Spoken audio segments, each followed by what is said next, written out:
Sont arrivés en Westphalia en criant SOS Gaïa, accoutrés comme des hippies avec les yeux rougis. Cheveux longs et surplus d'armée, en bédaine et jouant du tam-tam. On se serait cru 30 ans passés pendant la guerre du Vietnam.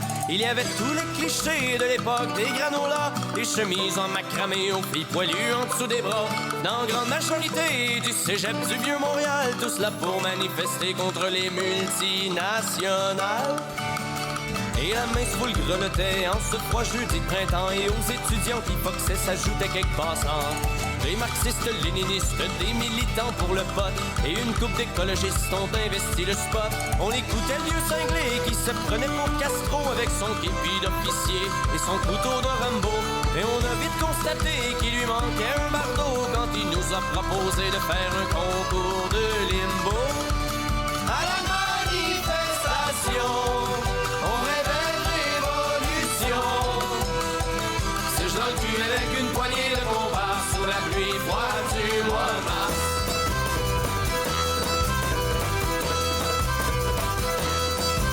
Sur le boulevard René Lévesque, ils ont envoyé l'anti-émeute et des policiers sur leur bike pour contrôler la meute.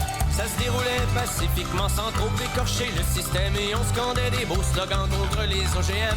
Quand soudain sont débarqués des types un peu extrémistes sous de ninjas cagoulés, se proclamant activistes comme des petits Che Guevara. Ils ont pitché 2-3 pétards, les bœufs sont rentrés dans le tas. Je te jure qu'ils ont pas payé tard.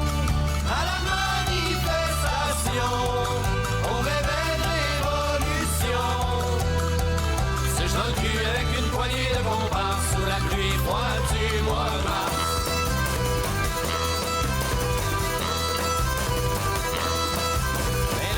Dégénéré, car en guise de protestation, les beatniks sont déshabillés pour faire un danse-ton.